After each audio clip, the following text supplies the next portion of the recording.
अस्सलाम वालेकुम प्यारे दोस्तों, जुल्फी नॉलेज लैंड वर्ल्ड में खुश आमदीद। गाजी नॉवेल यशुनत से राब्ता कायम हो जाने के बारे में सोचता था तो मेरे खदशात बढ़ते जाते थे। जब तक हम तही दामन थे हमें कोई फिक्र न थी, लेकिन यशुनत से कामयाब राब्ता हमारे लिए बहुत कीमती था और इसे बरकरार रखने के लिए फूंक फूंक कर कदम उठाने की जरूरत थी। मेरे खदशात इस नौयत के थे। नंबर 1, यशुनत से हर बार कागजात लेने और फिर लौटाने के दौरान पकड़े जाने का खतरा, जिसकी वजूहात में अलिफ यशुनत की पहले से भारतीय जासूसों की निगरानी, जिसकी वजह एक हसास महकमे के महदूद आमदनी वाले शख्स की आउट ऑफ बाउंड इलाके में बालाखानों पर अक्सर जाना, बे शराब के नशे में अपना राज उगल देना, जीम यशुनत की जवान औलाद को बाप की स्टील का पता चल जाना और वतन परस्ती के जज्बे के तहत इनका स्टील को तश्त अज़बाम करना, दाल यशुनत को मुझसे जो रकम मिलनी थी इसे बेहतियाती से खर्च करना और पकड़े जाना। गर्जकिया कई खदशात थे जिनसे निमटने के लिए मुझे फैसला करना था। मेरा पहला फैसला तो ये था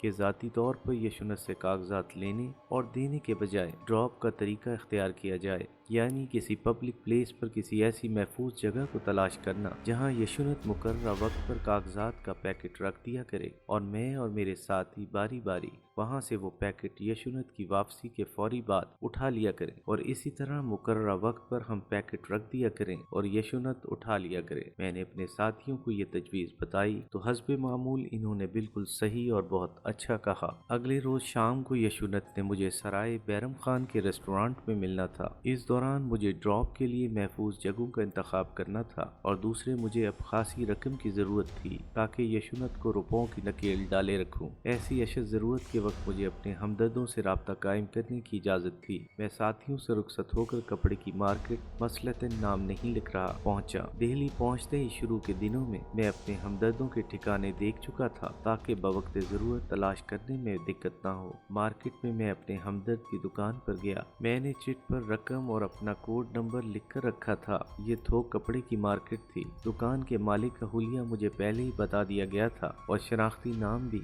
फिर भी तसल्ली के लिए मैंने दुकान के मालिक का पूछा। दुकान के अंदर एक कैबिन में वो बैठा था। मैं इसके पास गया और रस्मी सी गुफ्तगू के बाद मैंने शनाख्ती नाम लिया। वो एकदम चौंक उठा और कहा, फरमाइए क्या हुक्म है। मैंने चिट इसके हाथ में थमा दी। चिट पढ़ते ही इसने एक डायरी निकाली। शायद इसमें मेरा कोड और हुलिया दर्ज था। इसने चिट डायरी में रख ली और दराज खोलकर 20,000 रुपए मुझे दे दिए और मैं फौरन ही शुक्रिया अदा करके दुकान से बाहर आ गया। शायद पहले भी कहीं अर्ज कर चुका हूँ कि इन हमदर्दों को हमारा महकमा गैर मुल्की करेंसी में हमारा लिया हुआ पैसा अदा करता था और हर हमदर्द के पास हमारे महकमे की खासी रकम महफूज होती थी। मार्केट से बाहर आकर मैंने टैक्सी ली और मुमकिन महफूज जगहों के इंतखाब के लिए यशुनत के दफ्तर और घर वाली सड़क के कई चक्कर लगाए, लेकिन कोई महफूज जगह नजर न आई। इधर यशुनत का दफ्तर से घर वापसी के दौरान बस से अक्सर उतरना भी इसके हम सफर दफ्तर के साथियों को शक में मुब्तला कर सकता था। लिहाजा मैंने ड्रॉप की जगह का तयन यशुनत से आइंदा शाम मुलाकात पर बाहमी रजामंदी पर छोड़ दिया। मैं अपने होटल वापस आ गया और शाम को सर्विसेज क्लब में कर्नल शंकर से मिलने चला गया। कर्नल शंकर लॉन के इसी मखसूस गोशे में मैनोशी में मशगूल था। इसने खासी बेतकल्फी से मुझे खुशामदीद कहा और कई रोज की गैर हाजिरी की शिकायत की। मैंने जरूरी काम से बम्बई जाने का उज़र पेश किया। कर्नल शंकर ने इधर उधर की बातें शुरू कर दी। अब्दुल करीम अपनी मखसूस जगह पर बाअदब खड़ा था। इसने कई बार आंखों और चेहरे की हरकत से मुझे इशारे किए जिन्हें शाम के धुंधलके में मैं समझ न सका।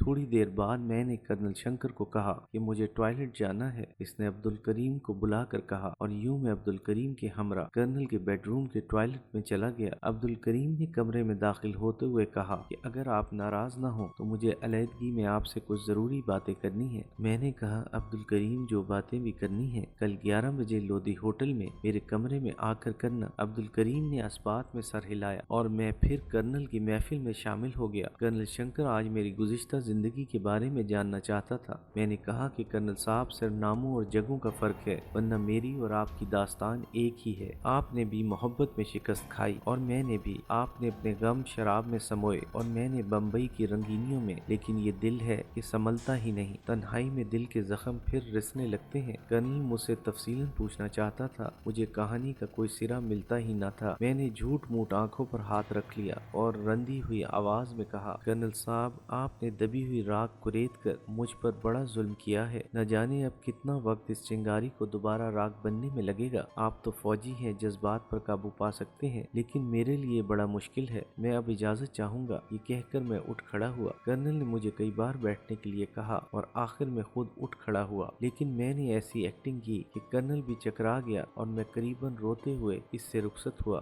ایپیسوڈ 25 اختتام پذیر ہوئی۔